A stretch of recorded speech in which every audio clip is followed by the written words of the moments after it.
Welcome to the Soft Rebellion podcast, a homecoming to the creative power of your female body.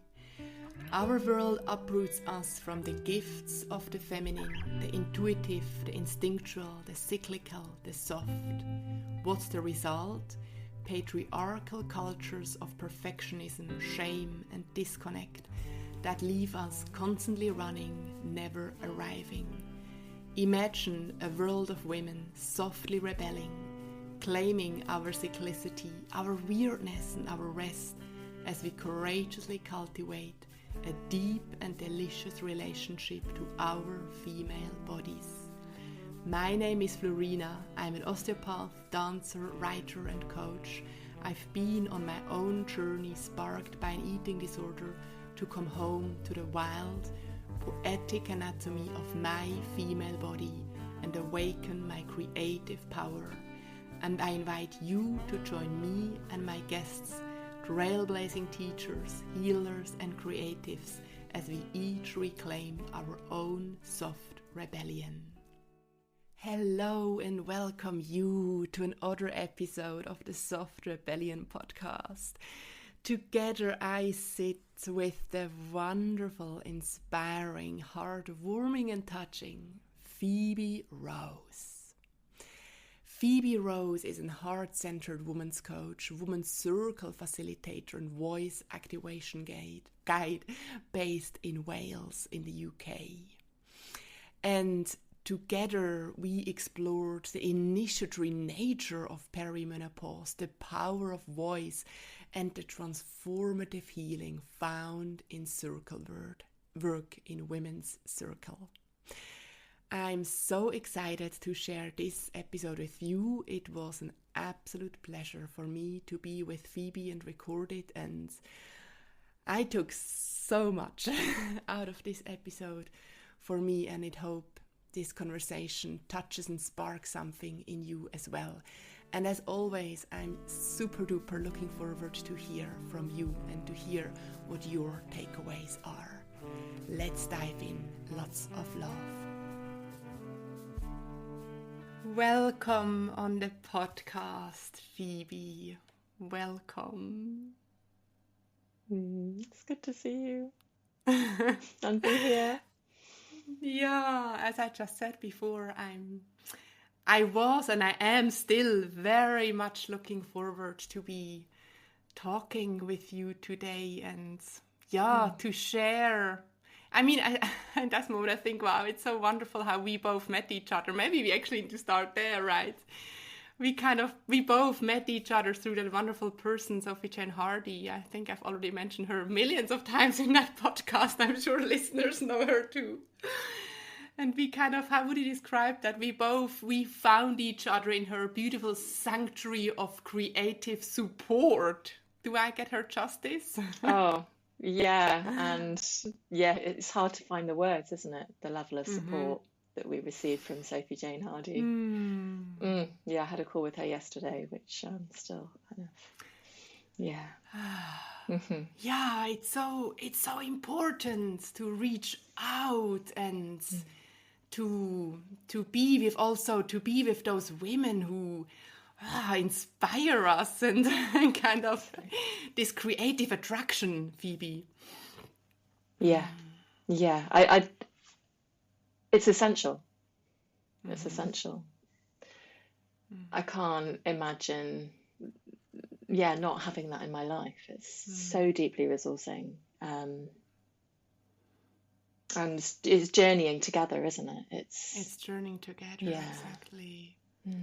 And that's why we are here today, and that's why you are here, because I remember very well meeting you the first time in an online space and you talking, we would all share about where we are in our projects and knowing, wow, or just listening to you did something with me.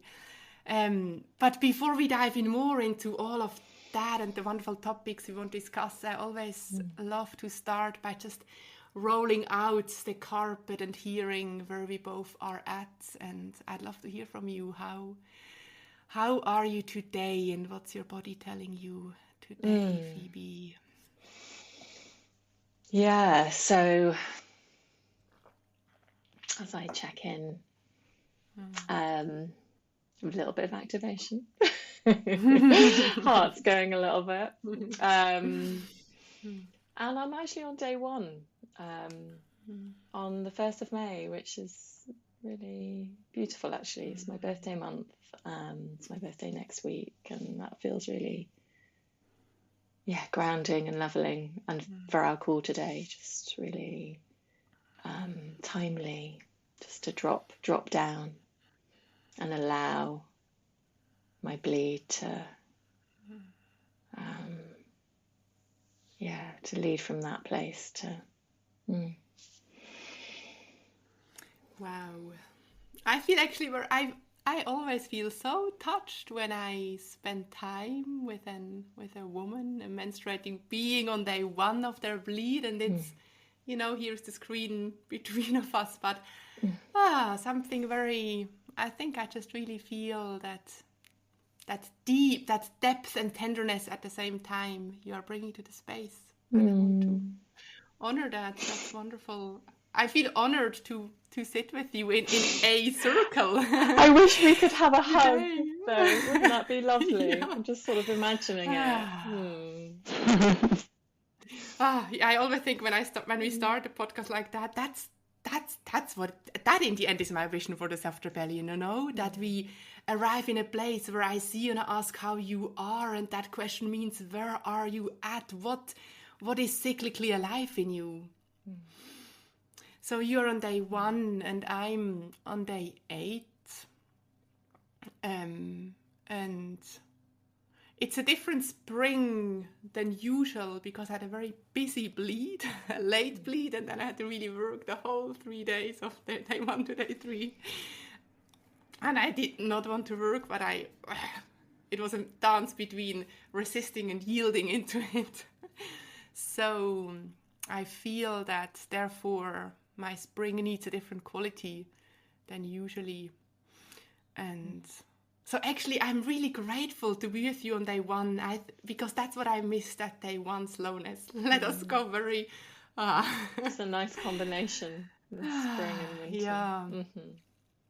I take some nurturing from your day 1 today. Yeah, and as we both know, we had this lovely... Can I do that pin thing? I don't know how to do it. So I can... Watcha.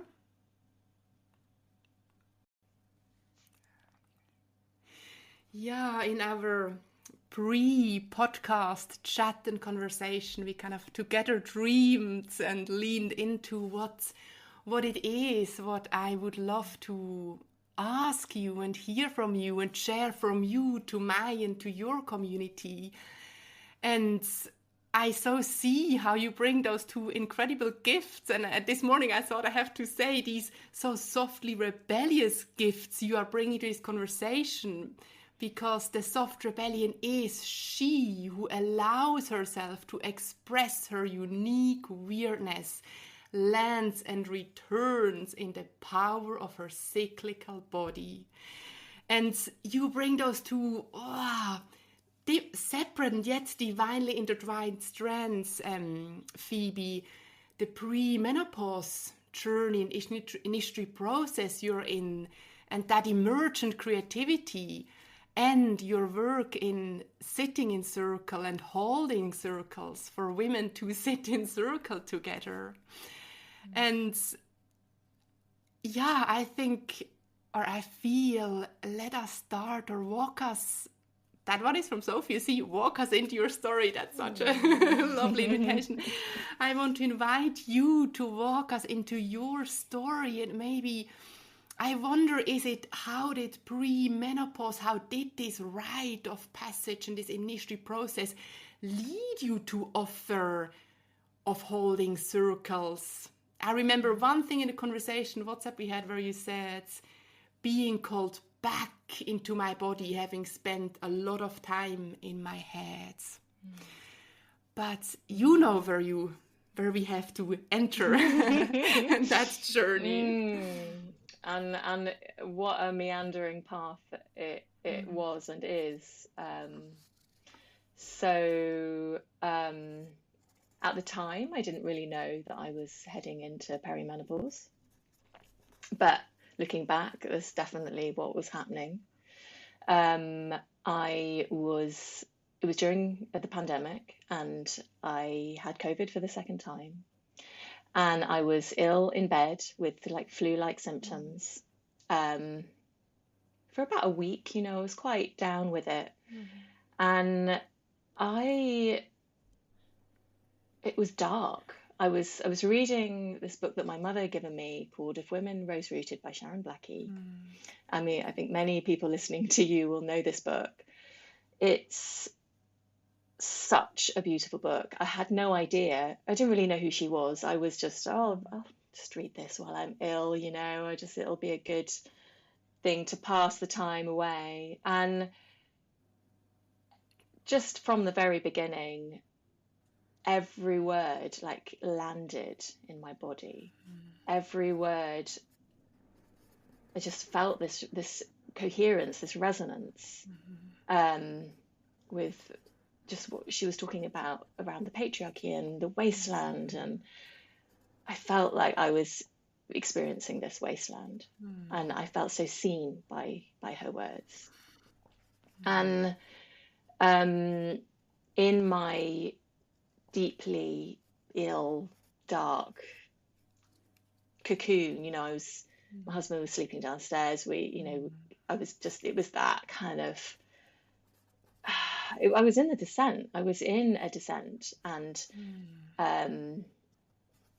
I was writhing around. It was like something was catalyzing in me, and I knew, and it was the Selkie story actually that really, really resonated in the book, when she talks about this in my skin. I'd lost my, at the time I just felt like I'd lost my skin. I didn't know who I was, and I was writhing around in kind of physical pain, but also I was kind of on all fours under my duvet, just like an animal. I can only describe it. I felt like an animal, and that I was somehow changing. I had to change. Something had to change. And when I got well, and I couldn't be the same version of myself, or whatever I had become. I didn't recognize who I was, and I felt like I was backed into a corner of my life. Nothing fitted. All my relationships felt like they were dissolving. And I was either going to go into a depression, and have to medicate, or I had to really look in the mirror and really look at myself and my life. And that's what I chose to do,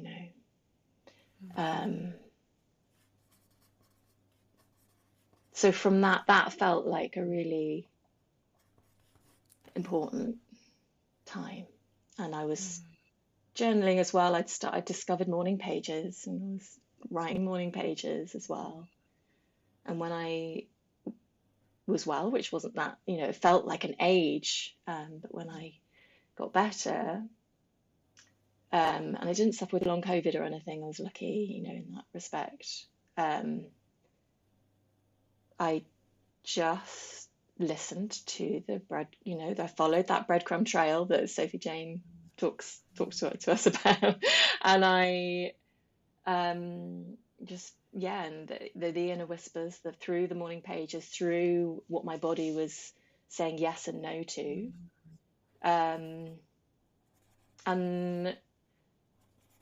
it took me on a healing path, through various modalities of talking therapy. And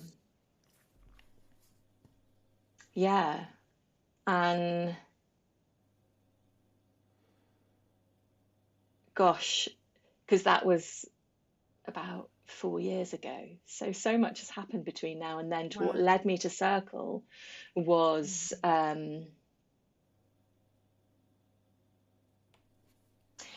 before I go on to that, I mean, just to emphasize actually that this this part of the journey, this beginning, this descent, and just how I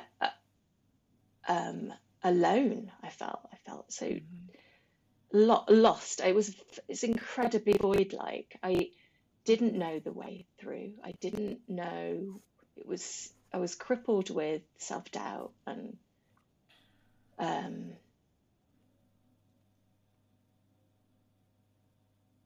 and there was no turning back. It was like I was, the snake, the sort of shedding my skin, and a new one. It was deeply uncomfortable. But yeah, through various books and teachers and nudges, and through Morning Pages, actually, a dear friend of mine who was part of a women's sort of circle retreat space, had been nudging me to come and do their yearly program that they offer. And every year I'd gone, no way, I'm not doing that. The old me, it was like, absolutely, you would drag me in there kicking and screaming. I would not do that. It was too revealing, I guess. It was too vulnerable. But in my Morning Pages, I knew that I needed to go and do this thing that my friend, every year would kind of go, do you know anybody who wants to do, this is a women's initiation. And and so I wrote in my Morning Pages, contact Liz about this thing. And literally the next day she sent me one of her messages, and they were yearly, they weren't, and there was only a day or something to apply, and this was the first time that they'd done this kind of pulling your name out of a hat. So it wasn't, you didn't have this, but I knew my name was going to get pulled because of the nature through which it had come to me, and then my name was pulled, so I was lucky to get in. And that was another moment, a bit like the COVID bed descent. It was a moment in my life where to be held in that way by women and elders and in community, I've never experienced anything like it. I was, it was a proper rite of passage where I was changed at the end of it.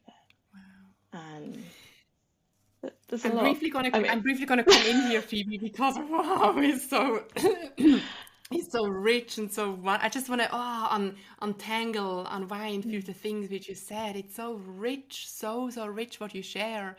But I'm very when you were ill with COVID in bed, were you at that time? Did you know about conscious menopause, perimenopause, cyclical awareness, menstrual awareness? Was that in your life already? Do you know, I don't know when I start.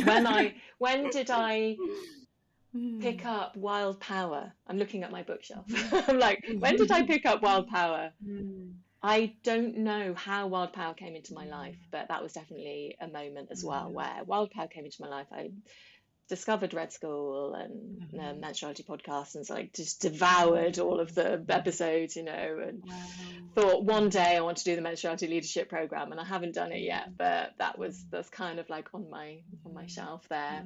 You're doing that right now, aren't you? Exactly. I'm asking because you so beautifully talked about the void, how you got ill and you found yourself in that void. And I just briefly want to say for listeners who hear that expression, the first time, void is a term used or brought into the world by the menstruality teaching from Red School. And it's that time which can, last week when my cycle suddenly was 33 days on, so I felt, or the teaching is that before we menstruate, we feel that call to separate, to step away from the outside world.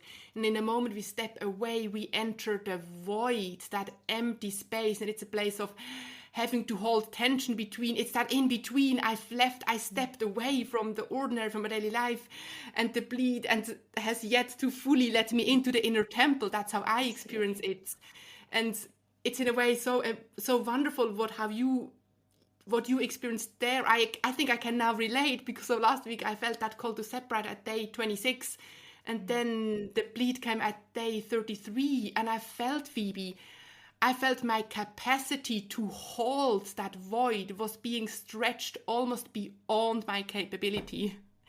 I felt a sense of being betrayed by the world and by my body, by my bleed, I was almost a bit ragey, angry. What the fuck is that all about? Yeah, absolutely. And I think this is what happens, and it's like Yeah, tell us more the about level of descent that I was in was that. relative to the level at which I'd abandoned myself and my needs up to that point in Say my that life. again. The level at which the depth at which I was in the descent at that time was relative to the extent that I had abandoned myself and my own needs at that time. Yes. And I knew, like for so many of us, not all of us, during the pandemic, life stopped. There was space. There was we weren't busy. I know that we were divided a lot, and there were many people that it really ramped up and busier more than ever. But for me, life literally stopped, and I couldn't distract myself from it anymore. And yeah, it was at this moment of like rage, of like, fuck this shit. I can't do this anymore. This has to stop. Whatever isn't working needs to change. Yeah. And that is the beginning of an initiation, right? When the disturbance becomes so loud. Yeah. And it wasn't as if anything majorly awful had happened, I mean, my life was okay. Nothing is terrible. It was all okay, but I knew I was not thriving. I knew there's a power within me that I was ignoring and had been ignoring my whole life. And I was afraid of, actually. And there's still a lot of fear in my system. I've spent a lot of my life in fear, carrying like this low grade fear in my system, in flight or suppressing anger, and then it bursting out the seams, Yes. So it was like, can I harness? Can I? My friend, I've got an elder friend of mine. He's a dear friend. We're spiritually connected. He's in his late 70s, and he's a mentor. He always told me, ever since I met him when I was 18, that I had a giant in my back pocket, and that giant was me. And he saw something in me that I used to laugh at. I was like, oh, what are you talking about?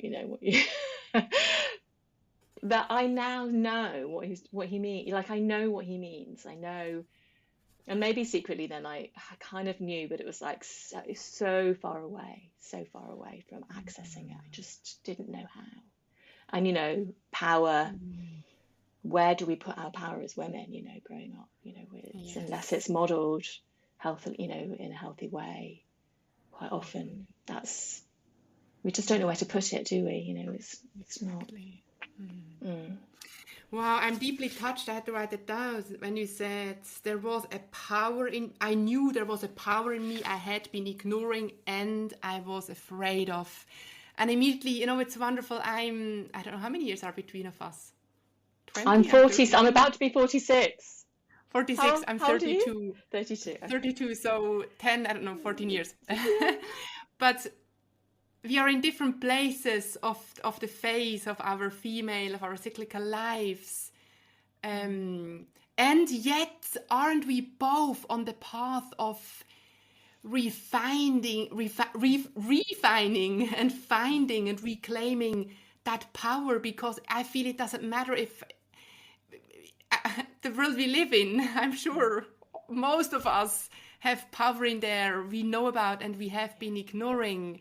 But I don't know, I haven't been through perimenopause. Is that like, does that feel like, it sounds like it was almost like a last but deep wake-up call also. Totally. Total wake-up call. That's what I hear. Yeah. It was like, come on, what are you doing? What are you doing? You know, Wow. like, what are you doing? You're sitting here in your Goosebumps. very comfortable, cozy little life, but what are you actually doing? You know, not Mm, everybody feels this, and I totally honor the people that don't mm, have that call and that mm, are happy just bimbling along. It's fine, mm, but that's not my path. My path is not to bimble. mm, I love bimbling, don't get me wrong. I do love bimbling. Let's not discount the bimbling. I'm such a big bimbler. mhm, But mhm, I'm not, yeah, I just knew that time just felt like it was running out a little bit. You know, it's like you're here, you're not here long. mm, And I was so concerned with surface level things, you know, and letting mhm, the younger parts of myself rule the show. You know, I've done a lot of parts work. Um, mhm, and it was, yeah, it just got to a point where it was just a bit exhausting and mhm. limiting, and yeah, Wow. Yeah, this real urgency. I also hear that call, that you had that call to actually take responsibility, to yeah, step into responsibility. absolutely, How can I contribute? yeah, That's now my words, but yeah, that's what I feel. How can I contribute to make this a place where we women don't longer ignore their yes, yeah, power? Because exactly. that's what made you, ah! Yeah, and for my daughter, right? I've And for got your one daughter. daughter. I've got one daughter. I'm an only child. I've got a one daughter. You know, I had a whole Mhm, mhm, grief around not having another child, but that's another thing. But yeah, and that was it as well. Was that I've always felt quite small in my life. I felt like a friend of mine once said to me, she felt like she was creeping around in her own life. And that resonated so much. I am tired of creeping about in my own life. And what Red School, when I heard either Alexandra or Shani say something about, you know, feminine leadership, and I was like, ooh, ears pricked. Feminine leadership, like what's that? Now that I can get behind. What other leadership was there apart from the patriarchal style, you know, with the top down and all of that? I didn't know that there was a feminine kind. You know, maybe that is me then. Okay, there's a little breadcrumb trail. And then things start to come into resonance and harmony, and Yeah. you know, and then suddenly maybe a little bit of self-acceptance comes in, and I can, you know, release the self-doubt, release the contraction, and that, you know, had turned into rocks in my body somehow, you know. I'm just taking a tiny break because we are getting into the flow there from my conversation with Phoebe to invite you onto my free upcoming workshop this June. As you probably know, I'm obsessed with anything and everything female body, menstrual cycle, healing, homecoming, wild and poetic. And over the last decade, or even more probably, I've been working on a body of work which is the wild and poetic anatomy of the female body. You might know, or you might not, that my background is in dance, osteopathy. I've then studied anatomy, been lecturing anatomy and embryology at university, left and started to build and write about my very own piece. And as part of that research and writing process, I invite you to listen and to learn and to see where I've landed so far. It's a Wednesday evening in June, and I would love you to be there. I dream into a circle of 30, 50, 100 women, and a poetic, wild, deeply healingful, transformative evening. And I hope you to be there. You can join that absolutely for free if you click onto the link in the show notes, which will bring you to my webpage, where you just have to enter your email and I'll send you the invitation.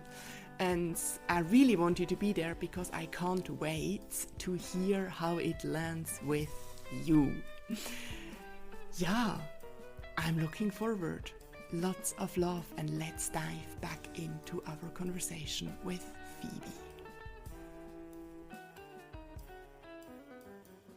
Wow, so now I hear, like, in a way, actually that's that transition, that initiatory process from perimenopause into menopause is also it is an invitation to step into the leadership we have ignored so far. And I mean, I'm just thinking, goodness me, if the world needs some women, then the wise menopausal women, I'm sure. Oh, absolutely. Yeah. 100%, right? Yeah. And I was also touched when you shared what your friend or someone you knew said with creeping in my own life. And I felt a sense of pain, as you said that, and wow, feeling, I know there is a collective pain, or that's, of us feeling like that in this patriarchal world. And even more, I'm so grateful that you are stepping up is the wrong word, stepping into your own back and in front of your, it's like through your root. It's a leaning back into, and that's what I've like also leaning taken from Red School, is like this, can you like lean back into it? It's like this is a being exercise. And that, you know, also with the other, I've since done a training with Sister Stories, and that's very, you know, it's about the being, isn't it? It's about the being. Not that we can't do, we need the masculine and feminine, you know, don't we? We need the masculine too, and it's like fine, but it's that up leveling of the being. It's about that sort of I can't remember. Lynn Twist talks about in her book Soul of Money about, you know, that on the wings of humanity, that feminine wing is atrophied and the masculine wing's flapping so hard you're just like going around in circles, and it's over. I just love that image, you know, where we as women can start to bring that is a lovely image. I always I love that. I love all the bodily, the physical wings. My life is all about wings. And I want to say, for me, it's like I have to liberate the feminine to heal the masculine, also to heal my masculine, you know. It's not about hierarchy but that for me really feels right, to liberate the feminine, to heal that wounded wing. So, and then we can fly, but also our body, you know, our body has so many wings. Absolutely. That we can honor both the masculine and feminine, and that they can dance together, you know. So you know what, this is the moment where I invite you to take us back into your journey, after we have explored that void together.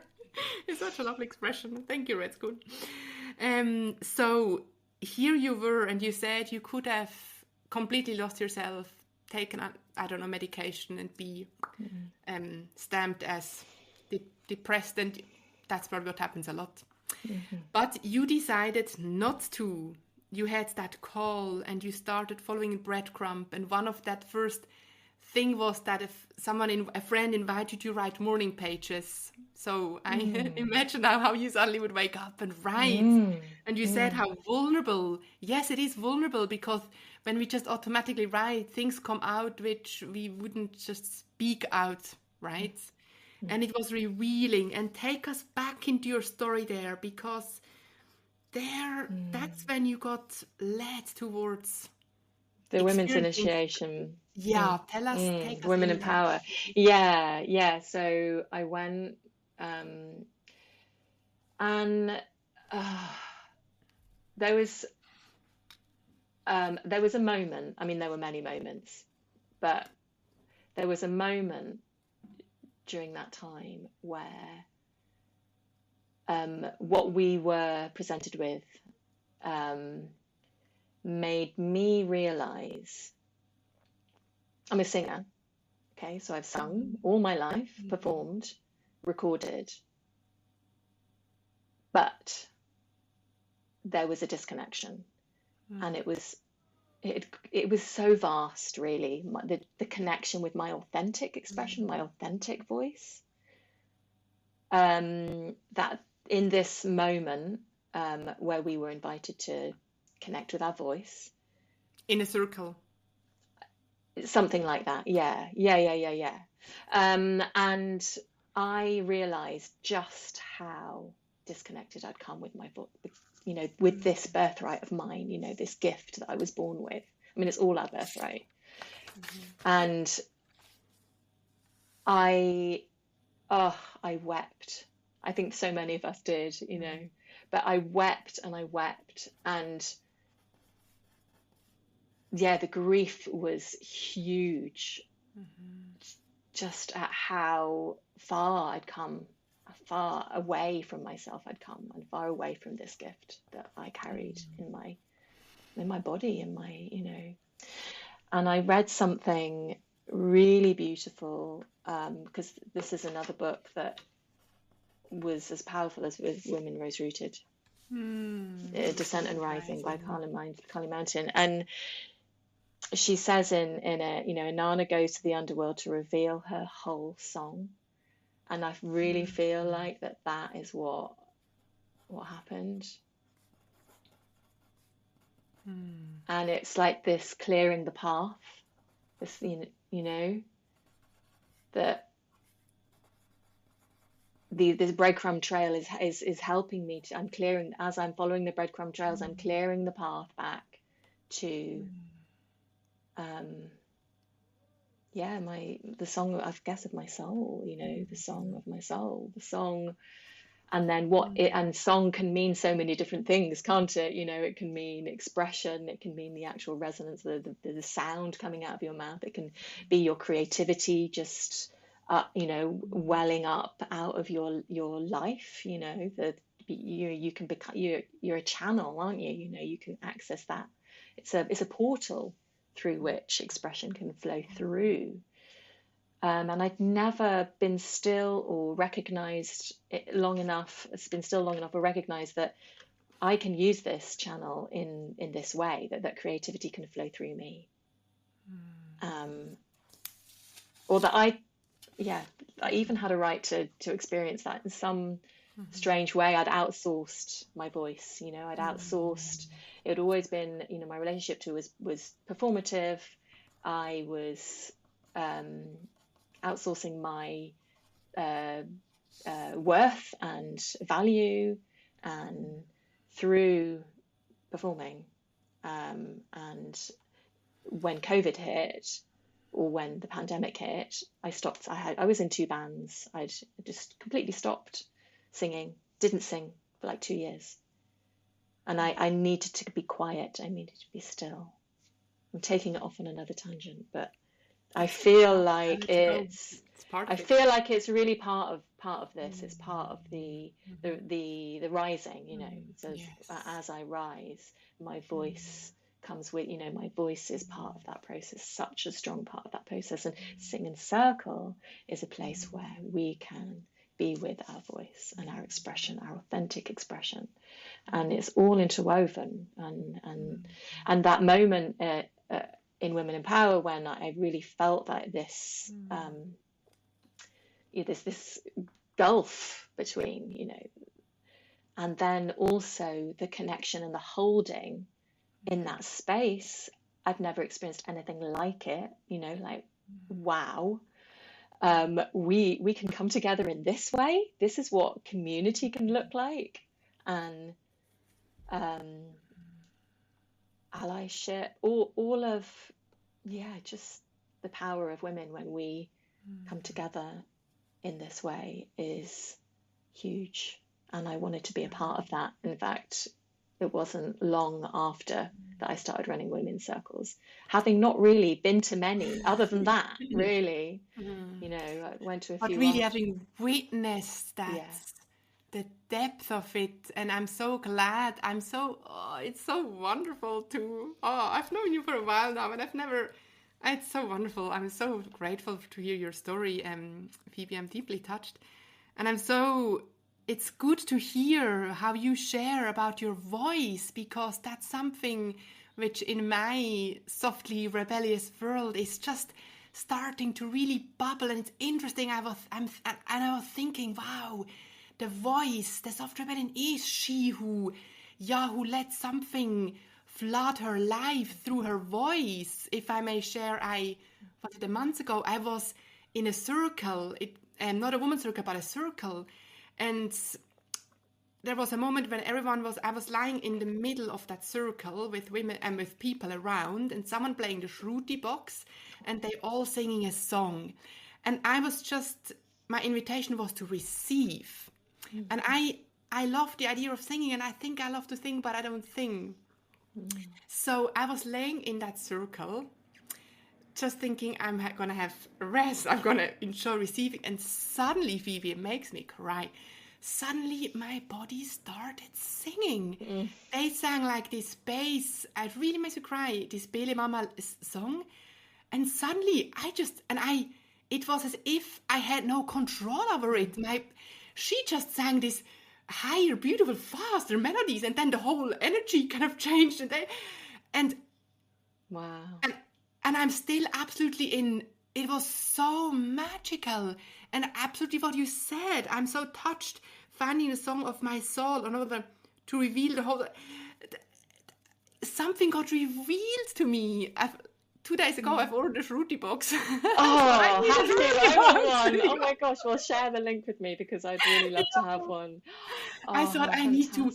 You see, I don't know yet why and what it is, but it was a calling. You're gonna use this voice. You can't ignore your voice if you want to step also into feminine leadership. That was the message. Yes. I move a lot, I dance, and your voice. It's an integral.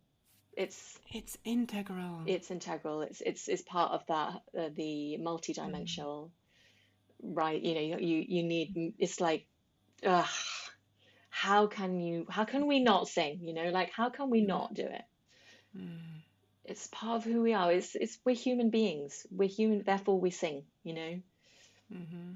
It's like a bird. You can't imagine a bird that stopped singing or that doesn't sing. I feel like this is that part of who we are as human beings. What is the... And yeah, absolutely. I want to ask what is your daily, or how do you use your voice in your daily life of a perimenopausal feminine well, woman? life's. So, it's not always, I'm not always singing, doing a morning practice of singing and sounding, although, that would be great in an ideal world. Depends how my sleep has gone and, what's happening with Ava May, my daughter. But singing sometimes looks like blasting out Taylor Swift in the car, or singing a power ballad. Just, it's not always in meditation. It looks different on a daily basis, but I'm still on a journey with it. I'm at the moment. I have to swim upstream a little bit to really. Some days the portal's open and I'm there and a song has landed in my life. Like since all of this, what I've been sharing, I had a couple of really beautiful downloading song experiences that I'd never experienced in my life. I'm an artist. I went to art school. I painted and done all sorts of visual art, but never as a singer have I ever written songs. And I thought it was something that you had to do. But no, lo and behold, it isn't. It's something that you have to be, like, it's that you have to allow, well, many people, I'm sure, beautiful writers write songs. This is, in my experience, this is what's happened to me. I found out that when I am in resonance with my life and the portal is open and some people will listen to me and go, what are you talking about? But the portal for me happens when between sleeping and waking, things come in as the morning pages. It's that sort of subconscious. You have more access to your subconscious, don't you, during that time? And 2 songs have landed in my life during that time. One time, I literally, the whole song, tune, words, everything, came in about 10 minutes before school. And Wow. Ava May, who was sleeping next to me, wrote a Welsh verse to the song. I was like, Ava, listen to this. Blah, blah, blah. She was like, oh, that's great. Oh, and then she came up with some, and this is all before school, you know. Amazing. So, and I might be wandering along the river, like I posted on Instagram recently, a little prayer that just came while I was walking, meandering along the river. So this is the way it shows up in my life. If I open myself and I, yeah, tune in, I guess. If I tune in, literally, then something starts to happen. But I have to tune in. If I don't tune in, nothing really happens, you know. It's that kind of, I have to dance with it. Yeah. And you had to, I would say you had to be in that, it wasn't fun, way shaken and awakened, right? To wow, I'm far away from what I want to be tuned into. Yeah. So Yes, exactly. And I that knew you that are in such different place now, yeah. 4 years later, And right? I knew that it wasn't about just singing melodic songs to a lovely, beautiful, attentive audience, you know, and people, you know, I'd get some beautiful responses and lovely connection. But I knew that there was something that wanted to come out of me. That wasn't any of that. That wasn't to do with any of that. That it's my soul song that is, yeah, and it was to do with sounding. And sometimes it's going to sound ugly. Sometimes it's not, you know, it's not about songs necessarily, you know, in the standard sense. It's about, yeah, that. And so working a little bit with that, you know, my dream is to, in the not too distant future, to guide others with connecting with their soul song, you know, and the song of their heart in that way. Come on to a retreat. Yeah, we'll see how that emerges.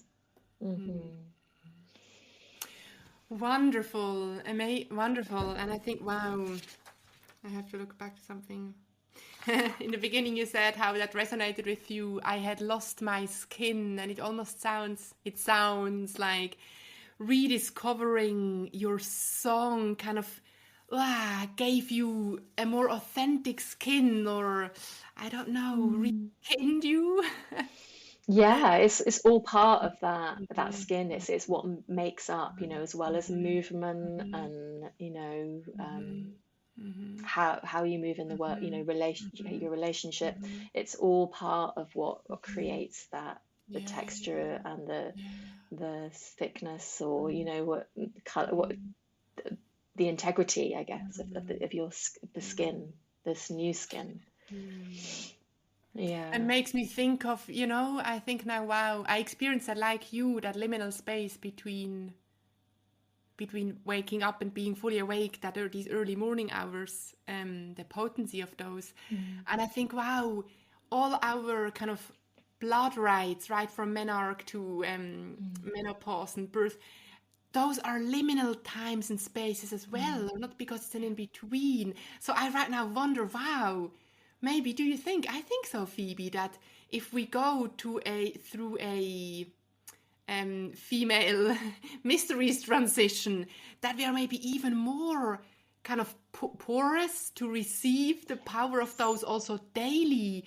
You know, you are in your life in an liminal place, and then I wonder, I think we can maybe plug into those mornings even more if we know, if we trust. If we can be still, you know. So I think that's such a big part of it, you know, and be with what is happening in our bodies. And sometimes that's hard, you know, if there's complication or, you know, health issues. But I really feel like, you know, bringing it back to Circle, like Circle is a space, you know, where we can do that, you know, we can be with the liminal, you know, we step over that threshold from social space into sacred space, and find a different way of being together, you know, a way that's intentional, that's filled with presence and witnessing and care, deep care, and respect and compassion. And, that's the container, that makes Circle so special. And it creates magic, really. I don't, who knows? I mean, my teacher, Gemma Brady, always reminds us, and everyone, there's no known outcome to Circle. It's not like you pay to go to a Circle and then you've got this thing that you come away with. It's unknown. It really is a step into the divine feminine in that way. It's you don't know what's going to happen, and that's confronting for a lot of people. But there's so much gold to be found in Would you Circle say? spaces. Yeah, and perimenopause, particularly because of this liminality that you speak of. That's when we are already feeling, oh God, the shifts that are happening. Whether we like it or not, they're happening. We can try and pretend that they're not, but they're happening, and it can be really, really tough. It can be isolating. You can feel like you're alone in the world, really, and you just want to hide away. But really, you're really not alone. We're all experiencing this on some level, and inside us, there's a sovereign woman, who knows what the right, what's right for her. And sometimes we just need to give a bit of space for her to come up and out. We get stuck here, don't we? And like Kimberly Ann Johnson says that, in the Western world, we get stuck. The energy rises and then it goes back down again. Well, in Circle, what if we experimented and practiced, titrated, between the witnessing and the truth telling into letting that energy come up and out. What would happen if it did? What would happen if you spoke that unspoken truth that really wants a voice to carry it and then be held, yeah. Wow, it's so beautiful to hear. And what I hear is that it's almost like in Circle, isn't it? It's that double validation. It's not the nicest words, but on one level, we see, wow, I am not alone. There are other, we just by hearing the story, we are not longer alone, because other women share a similar or the same story, or both the same. That's the woven threads. They're the woven threads. And that is very healingful.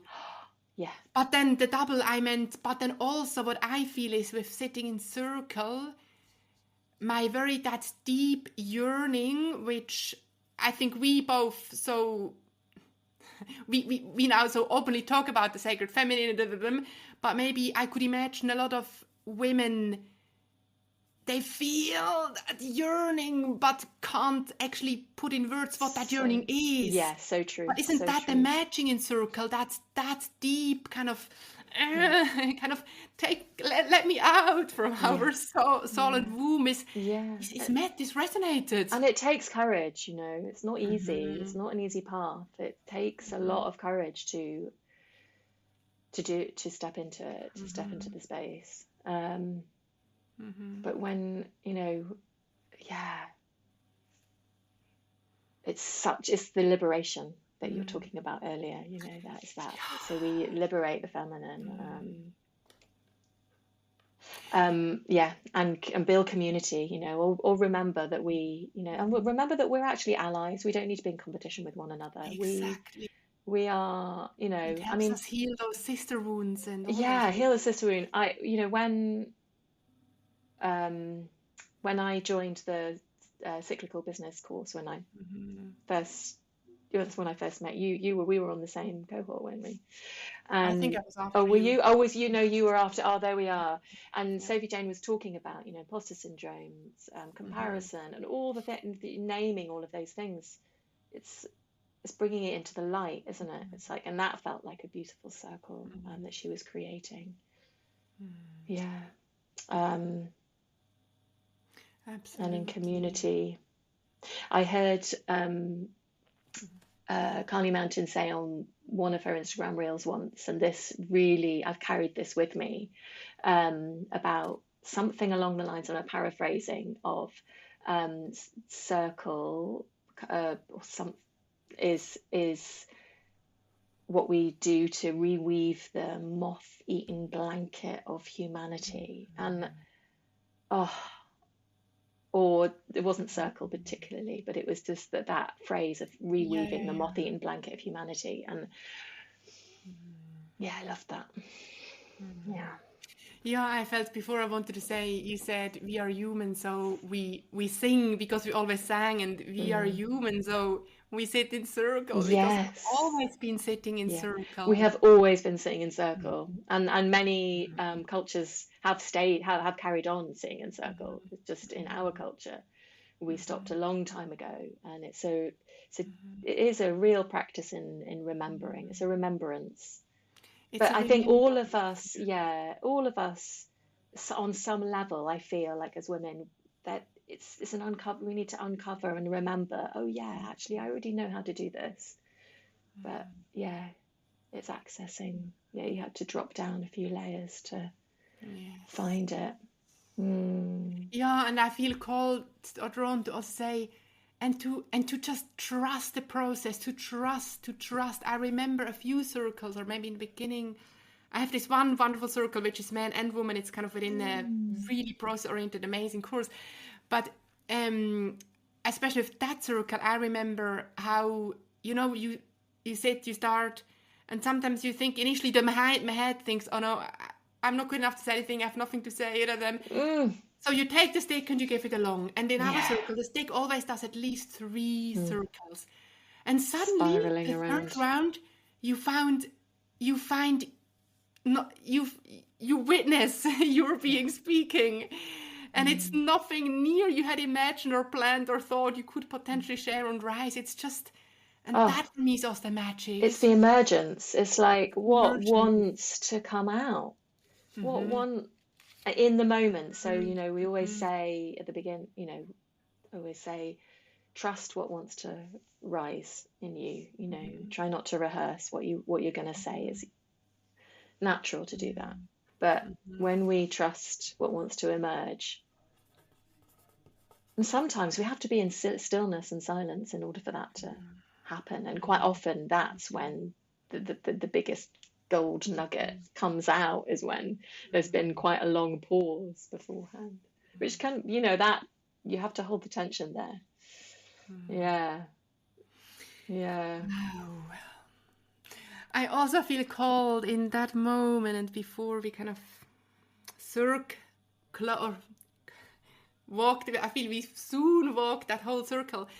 What is your message for listeners, if there will be listeners, or maybe she who finds herself in a not too dissimilar place to where you found yourself, in that descent, in that, what were all the words you used, that kind of crucial point where she could just kind of lose herself in it and become the victim, I want to say, of being stamped as, oh, you're ill, you're crazy, you're them. What do you want to say? What would your heart, your womb say to her who is just on that cutting edge? I would say stay with it. I'd say be with that feeling and listen. What does, is it like that question, that Elizabeth Gilbert asks, and then you changed it to body, body, what do you want me to know? Me to know today, and because this is it, we have the wisdom for within, and that's what I found, is that I knew the answers, I just couldn't access them. I didn't give myself time. So when we give ourselves space, and sometimes, that will look different for everyone, but instead of, picking up the phone or that, you're distracting yourself from something. There's something that wants to be felt then. Usually, I know, oh, I found myself scrolling. Oh, I'm avoiding something, or there's something that, and follow that breadcrumb trail. And they're subtle, it's not, nothing like, okay, I had my moments of epiphany and stuff like that, but the breadcrumbs they're sometimes tiny, but then the next one might be a little bit bigger and it'll take you on there. Yeah. Wow, that is a wonderful sort of advice, but an invitation to, if not now, when then do you start to follow your breadcrumb rather than the breadcrumb from I don't know whom in the outside. Exactly. It's actually not yours, not your that's right. not your flour, not your milk. No, yeah, exactly. And what you said earlier, and this is something that totally resonated with me, and I heard it at that time too, is like, nobody else is going to do this for you. You need to take responsibility for your life. It's that tough love phrase. I just, if you have the capacity, some people don't feel like they've got the capacity, but maybe if they don't have the capacity on their own, then reach out. Reach out to therapists, to healers, to read Descent and Rising, read If Women Rose Rooted, read Brene Brown. Literally books saved me. And reach out to Circle. And let me ask you, Phoebe, if women want to sit in Circle with you, how do they go along? Get one of those precious spaces. They go to phoeberose.co.uk. My Circle page is on there, and they can also follow me on Instagram. It's Phoebe Rose with all the dots. I'm going to put it all into the show notes. There's quite a lot of Phoebe Roses, so I kind of was creative with my handle there. And I hold fortnightly online and in-person circles in Cardigan, West Wales. It's quite on the edge of things over here, but online. If you can't make it over here. And there will be more offerings at some point too. And I'm a coach as well. I'm a women's coach. So dear listeners, if you feel a call to Phoebe's wonderful, reach out. Sometimes it's things like I got so many I found my way to many things through podcasts. I bet. Wow. Yeah, it's an incredible story. Is so powerful platform. Oh, I love podcasts, and I love listening to your podcast too. Yeah, amazing. Thank you so much, Florina. Phoebe, it's just been such a joy. Thank you. I just love this. And thank you for all the work that you're doing and all the conversations. Just beautiful. Thank you so much for sharing so generously from your experience and wisdom, and for being part of the Softly Rebellious community. It's a pleasure and an honor. Wow, what a conversation. Thank you, Phoebe, for being with me, for being with us, and sharing so generously and so intimately sharing from your journey, all your difficulties and challenges, but also the gifts and the harvest. And thank you, dear listener, for being with me. It's such an utter joy to be hosting and creating this podcast for you. And you know that I want this to be a conversation about the soft rebellion, and I do want, and I'm looking forward to hear from you. Send me an email, softrebellion@florinatali.com, or tag me on social media @florina.tali, and I would love to hear what your takeaways are, and I'd love to hear how the soft rebellion is showing up in your life right now. I also want to invite you to subscribe to my Substack. You can find all those links in the show notes. That's where it's at the moment getting really wild, and that's how you can really be in my world. Do share this episode with anyone and everyone you think should hear it. Leave a review. And yeah, that's it from me for today. I will be with you next week with another guest. And until then, go and be your unique, weird, and wondrous self.